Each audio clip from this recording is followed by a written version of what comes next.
சொல்லுங்க. என்ன சொல்லுங்க? இப்போ கேட்டேன்ல, நீ உயிரோட இருக்கத்தட்டையும் உனக்கு காசு மெடிக்கல் செலவு பண்ணுறேன்னு இல்லையா, வீட்டுக்கு வாங்கி போட்டு நீ நல்லா பார்த்துக்கோ. அம்மாடி. ஹாய் மக்களே, குட் மார்னிங். எல்லோரும் எப்படி இருக்கீங்க? நான் ரொம்ப நல்லா இருக்கேன். நேற்று வந்து எனக்கு வந்து காப்பீட்லேருந்து அப்ரூவ் ஆகிறதுக்கே வந்து 3:30 ஆகிட்டு பார்த்துக்கோங்க. 3:30 ஆகி அதுக்கப்புறம் பில்லெல்லாம் போட்டுட்டு வந்து 3:45 ஆகிட்டு.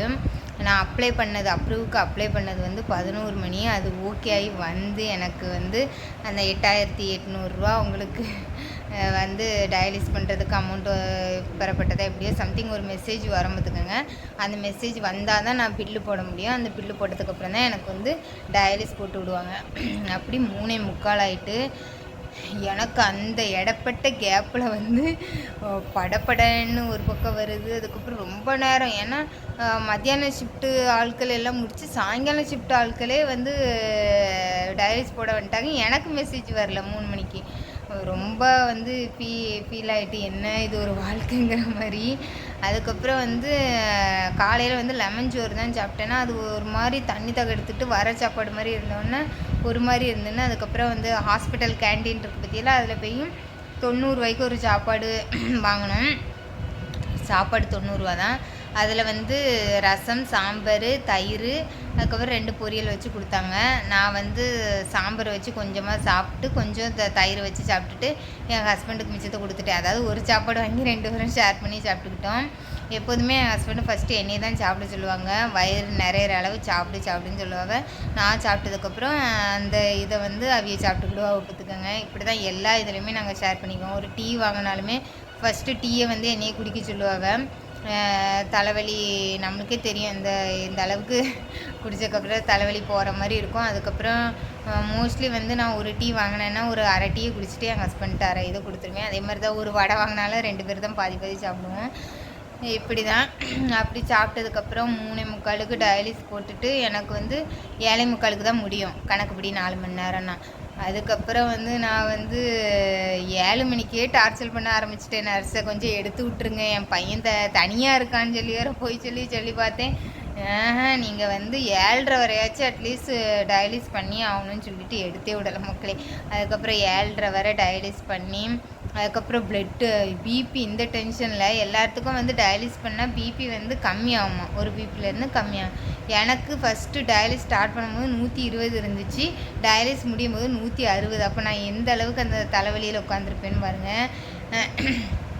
அதில் வேறு நேரம் வேறு ஆகிட்டா, அவியிட்ட டீ கேட்க வேறு பயமாக இருந்துச்சு. ஐயோ, நம்மளை காலையிலேருந்தே இது பண்ண, இப்போ நம்மளுக்கு கேவலமாக நினச்சிருவாங்களோ, இவளால் பெரிய வேதனையாக இருக்குது அப்படின்னுட்டுன்னு அப்படியே கப்பு சிப்புன்னு அப்படியே தலையை அசைக்காமல் அப்படியே படுத்துக்கிட்டேன். அதுக்கப்புறம் அவியிலே வந்தாவ, எப்படி இருக்குது தலைவலிக்குதா, 1 மணி நேரத்துக்கு ஒரு தடவை வந்து பார்க்க வருவாவ. அப்படிங்கும்போது எனக்கு ஒரு டீ மட்டும் வாங்கி தரியலான்னு கேட்டேன். அப்போ கேன்டீனு, ஹாஸ்பிட்டல் கேன்டீன், டீ கடைலாம் பூட்டிட்டு பார்த்துக்கோங்க, இன்றைக்கி திறக்கலை. ஏன்னா நேற்று முந்தானத்து சித்திரை ஒன்றுங்கிறனால அவங்க ஊருக்கு போயிட்டாங்களா என்னன்னு தெரியல. அதுக்கப்புறம் அவிய வெளியே போய் ஃப்ளாஸ்க்கை கொண்டு போய் ஒரு டீ, அதாவது 20 ரூபாய்க்கு குடிப்போம் பற்றியெல்லாம், அந்த டம்ளரில் அளந்து வாங்கிட்டு வந்தவ அதை குடிச்சிட்டு அப்புறம் கப்பு சிப்புன்னு அப்படியே படுத்துக்கிட்டே மக்களே. தலையை அசைக்கவே இல்லை. தலையை அசைச்சா தானே எங்கிட்டாவது வலிக்குன்ட்டு அப்படி நேராக அப்படியே வச்சுட்டே படுத்துக்கிட்டேன். அதான் நேற்று ஒரு கமெண்ட்டு பார்த்தேன், என்னையே கல்யாணம் பண்ணிவிட்டு வந்து அவிய வந்து ஏன்டா இவளை கல்யாணம் பண்ணோன்னு நினச்சிருக்காங்களா அண்ணா அப்படின்ட்டு கேட்டிருந்தாங்க. நானுமே வந்து நிறைய தடவை கேட்டிருக்கேன் என் ஹஸ்பண்ட்ட. நோய் வந்ததுக்கப்புறம் வந்து அடிக்கடி கேட்பேன். ஏன்னா எனக்கு ப்ரெஷர் இருக்கிறனால ஏதாவது ஒன்று அவிய வந்து மூஞ்சில் அடித்த மாதிரி ஏதாவது சொல்லிட்டானாலே உடனே வந்து எனக்கு தாட்டு வந்து நம்ம பாரமாக இருக்கும் அப்படின்ட்டு போயிடுமா. உடனே நான் வந்து என்ன சொல்லுவேன்னா, உங்களுக்கு பிடிக்கலைன்னா போங்க. அதான் நான் வந்து அடிக்கடி இப்படி கேட்டுக்கிட்டே இருப்பேன். அதுக்கு வந்து திட்டு வகுத்துக்குங்க, என்ன லூஸ் மாதிரி பேசாத அப்படி இப்படின்ட்டு.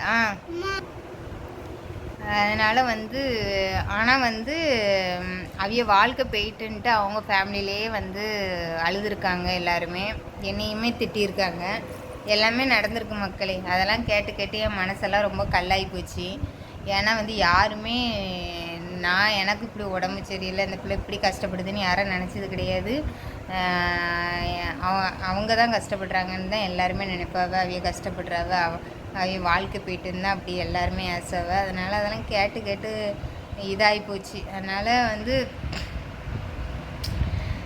நானே வீட்டை கேட்பேன். ஆனால் சொன்ன வார்த்தை வந்து நான் உங்களுக்கு வீடியோ ஆட் பண்ணுறேன். இதுதான் வந்து நேற்றுமே சொன்னாங்க. இந்த வார்த்தையை தான் எப்போதுமே சொல்லுவாங்க பார்த்துக்கோங்க. அதனால் வந்து இந்த மாதிரி சொல்கிறனால நான் அவியல்களுக்கு வந்து எப்போதுமே தொல்லையாக மட்டும் இருந்துடக்கூடாது. நான் போகிறதுக்கு முன்னாடி வந்து என் வீட்டுக்கு வந்து நான் நல்லா செட்டில் பண்ணிட்டு தான் போகணும். என் பசங்க படிப்புக்கு, அப்புறம் அலையாமல் வாங்காமல் இருக்கிறதுக்கு, என் ஹஸ்பண்டுக்கு எல்லாத்துக்கும் ஒரு வீடு, இந்த மாதிரியெல்லாம் செட்டில் பண்ணிட்டு தான் நான் போவேன். அதுவரை நான் ஸ்ட்ராங்காக இருந்து எப்படியாச்சு என் ஃபேமிலியை வந்து ஒரு அமைதியான வாழ்க்கைக்கு வச்சுட்டு தான் என்னோட வந்து இதாகும். அதான் மக்கள். சரி, எங்களுக்கு இப்போதைக்கு தேவை ஒரு சின்ன வீடு. அந்த சின்ன வீடை தான் நாங்கள் பார்த்துட்டு திரிகிறோம். சரி மக்களே, பாய். இன்னைக்கு காலையில் என்ன சமையல்னால் இப்போ தான் சமைச்சிட்ருக்கேன். சோறு, பருப்பு குழம்பு, அப்புறம் வந்து புடலங்காய் பொரியல் செஞ்சிட்ருக்கேன். அப்புறம் வந்து நிறைய பேர் வந்து தாட்டு, எங்கள் ஃபேமிலிக்குள்ளேயே நிறைய பேர் தாட்டு வந்து எப்படி இருக்குன்னா, இவனாக இருக்க போய் பார்க்குறான் அப்படி இப்படின்னுட்டு வந்து பேசுவோம் பார்த்துக்கோங்க. வந்து இதில் பார்க்குறதுக்கு வந்து நான் ஒன்றும் வந்து கை கால் இது பண்ணாமல் நடக்க முடியாமல் அப்படி ஒன்றும் கிடக்கல. நான் வந்து டயாலிஸ் பண்ணிட்டு வந்தாலும் என்னோடய வேலைகளை நான் செஞ்சுட்டு என் பிள்ளைகள் வேலைலாம் பார்த்துட்டு வாங்கிட்டு தான், என்னால் முடியலைனாலும் படுத்து எந்திரிச்சாவது என் வேலையை செஞ்சுட்டு தான் நான் இருப்பேன்.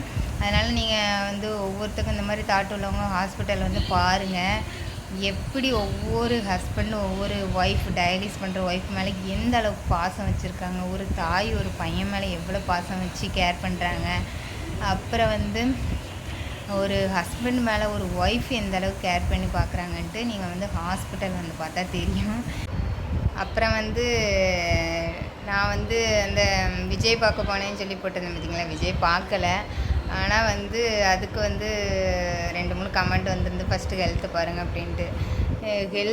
ஹெல்த்துன்னுட்டு எனக்கு என் உடம்பு மேலேயே ஒரு இஷ்டம் இல்லாமல் போயிட்டு மக்களே. ஏன்னா 1.5 வருஷமாக வாரத்தில் 3 நாள் ஹாஸ்பிட்டல் வீடு. வீட்டுக்கு வந்தால் சாப்பிட்டுட்டு அதுக்கப்புறம் துணி துவைக்கணும், வீட்டை பெருக்கணும், இந்த வேலை, அதுக்கப்புறம் மறுபடியும் ஹாஸ்பிட்டல், இந்த மாதிரியே போய் எனக்கு ரொம்ப ஸ்ட்ரெஸ்ஸாக இருந்துச்சு. அதனால் கொஞ்சம் வெளியே போய் பார்த்துட்டு வரலாம். இது வந்து எனக்கு இதில் அரசியல் பேசலாம் எனக்கு இஷ்டம் கிடையாது. எனக்கு பார்க்கணும் ஒரு ஆக்டரை வந்து நான் எந்த ஆக்டருமே பார்த்ததில்ல. அதனால் நான் போய் ஆக்டராக எனக்கு அவர் ரொம்ப பிடிக்கும். அதனால் நான் போய் பார்த்துட்டு வந்தேன், அவ்வளோதான். விஜய் பார்க்கல, அந்த கூட்டத்தை பார்த்துட்டு வந்தேன், அவ்வளோதான். ஆனால் நான் சேஃப்டியாக இருந்துட்டு சேஃப்டியாக தான் வந்தேன். அதனால் வந்து நிறைய பேர் வந்து 2-3 அக்கா வந்து சொல்லியிருந்தாங்க, போகாதீங்க, ஃபஸ்ட்டு நம்மளுக்கு ஹெல்த்து தான் முக்கியம். இந்த மாதிரி ஸ்ட்ரெஸ்ஸில் இருந்துட்டு இருக்கிறவளுக்கு வந்து ஏதோ கொஞ்சம் வந்து ரிலாக்ஸாக இருந்துச்சு அந்த கூட்டத்தெல்லாம் பார்த்துட்டு வந்திருக்கேன். அதுக்காண்டி தான் நான் போயிருந்தேன். மற்றபடி நம்மளோட ரெகுலர் லைஃப் எப்படி ஹாஸ்பிட்டல் வீடு, ஹாஸ்பிட்டல் 15 நாள் ஹாஸ்பிட்டல் 15 நாள் வீடுங்கிற மாதிரி தான் இருக்குது. இதுதான், இவ்வளோ தான் சொல்லணும்னு நினச்சேன் மக்களே.